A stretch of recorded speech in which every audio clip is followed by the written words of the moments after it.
very seldom that a rancher will get a day off. I'm very fortunate because Dad is always more than glad to feed for me, but right in November, the beginning of December, when we start to feed, all the way up to the last calf hitting the ground, you don't get a day off. A lot of people don't understand that. But we're gonna go, it's Sunday. We had some heifers break into the corrals. We gotta go fix some windbreak. Hey Noel, how's it going? I'm guessing that this is where they broke in right here. So we're gonna pound these slabs back up.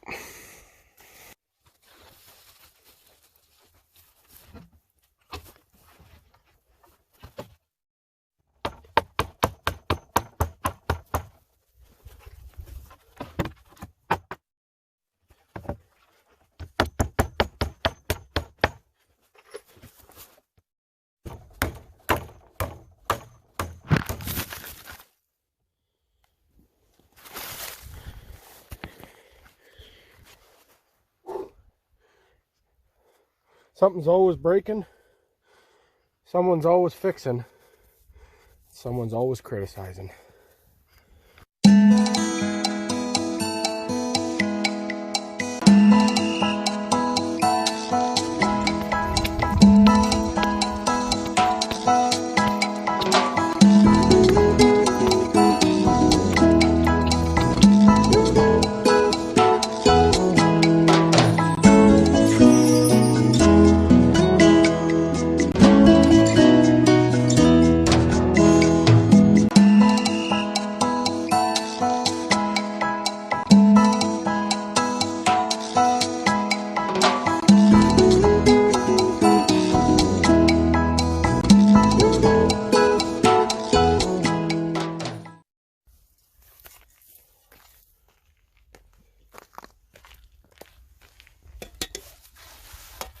So we went and checked the water for Dane and Ginger, and now we got it open for Trigger and Dakota.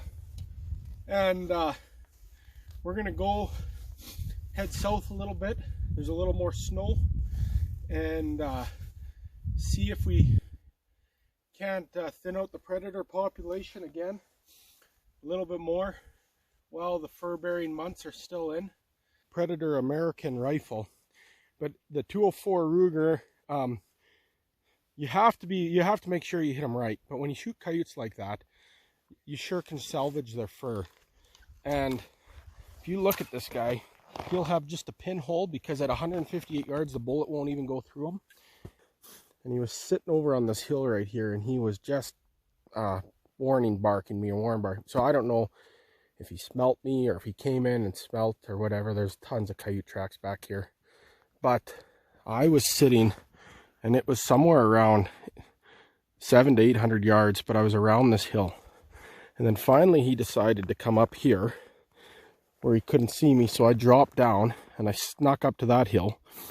And here he was. I come and I scooched along the bottom to the top of that hill at 158 yards.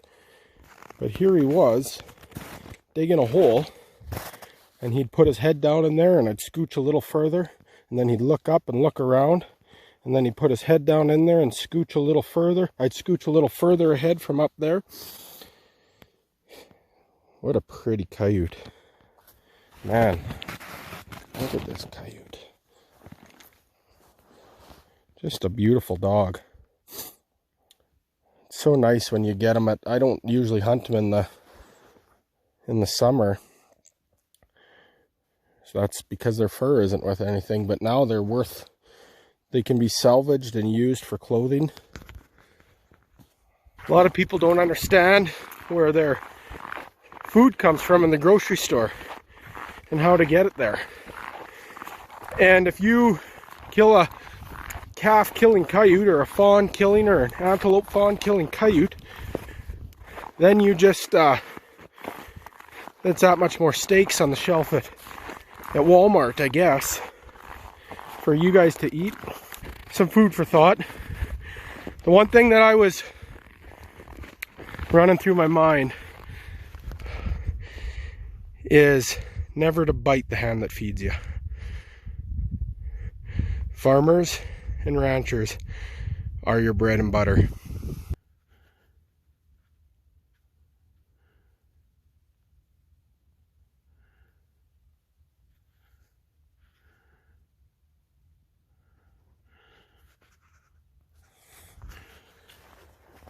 They're everywhere. I come out of the shop to go to the water, and there's a kite standing 200 yards away.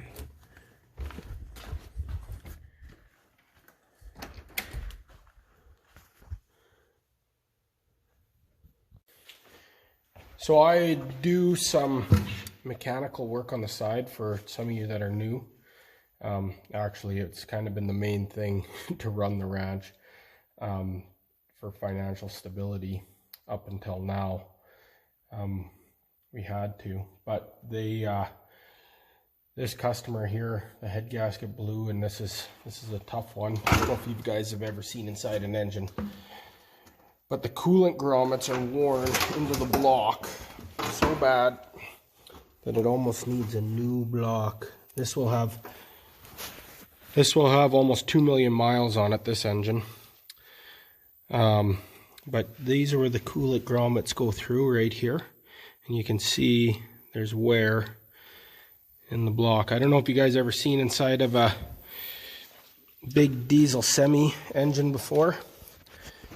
If not, I thought that I'd show you because the cylinder head here, this cylinder head we're going to clean up. We had it tested and everything tested last time. We're going to inspect it, and then it's going to go back on, hopefully when we get the parts here tomorrow. 3 days ago, you guys, if you watched the last video, you'll remember that we had a cow that had what seemed to be foot rot. Now, naturally, I like to give them a few days to keep an eye on it and see if they get better on their own. I don't like treating things every step of the way. It's not organic, it's not natural, but it was number 6C, so keep your guys' eyes out for number 6C. Oh, there's Snowbell. That's Michaela's calf. You see her in the very first video with a big old branch. Ah, get out of the way, Snowbell. We got a horn on this one to honk. But watch for number 6C. See if you can see her and see how she's walking. If she's still limping, she's going to be way back.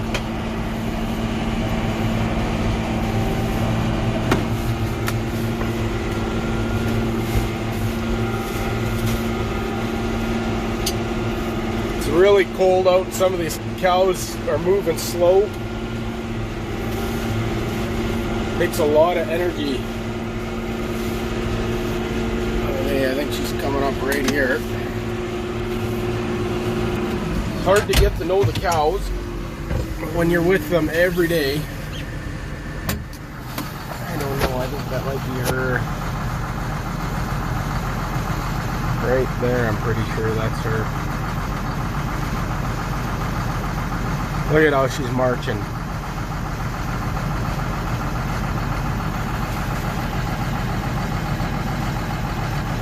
If we would have treated her, we would have injected something into her body. That's her right back there, 6C. You saw how she marched up the hill.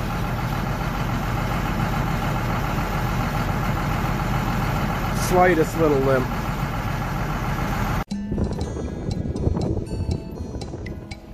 Hey, Daner, buddy. He's back here somewhere, isn't he? Hey?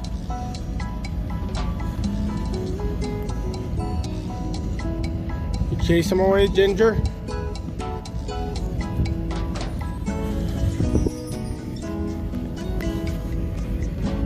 Oh, a lot of Dane there. What are you gonna do? Drive this thing?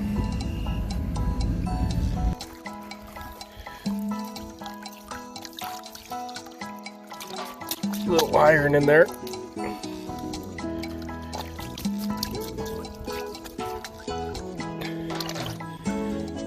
all run through, but you can see where it's running down there, and it goes down the creek. So that's gonna flush that out. All the iron will probably settle to the bottom, and then it will come back out crystal clear here in a bit. Been opening water here for Traeger and Dakota, and we're gonna drop another hole. We've been opening it every day, but it's been cold enough. Yeah, it's freezing really solid there. Somebody mentioned, hey Clark, you need a GoPro so you can be hands-free. But I was just thinking, who needs a GoPro when we got all this road brush here? So we're going to pop the phone up in there and get it open. Now look at this, there's a nice little bird's nest right here. We're going to prop it up. See.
Little Petey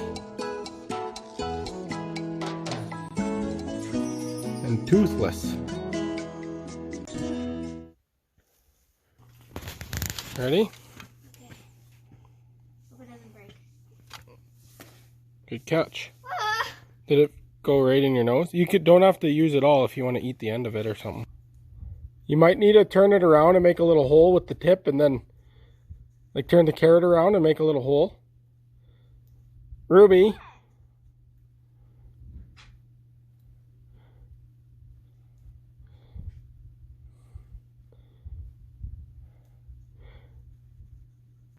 For the most part, ranching can be trying at times, yet rewarding. There was a trail of coyote tracks and dog tracks going into the neighbor's field, so I followed it, and unfortunately the neighbor has lost an animal and they got it cleaned right up to the bare bones. It's unfortunate for the neighbor. Hopefully we can encourage him in one way or another. It happens. It comes with the territory. Thanks for coming along today. Make sure that you click and subscribe. Hit that bell to notify you when the next video comes up. Hope you guys enjoyed today. Stay tuned for more life on the Great Hope Ranch.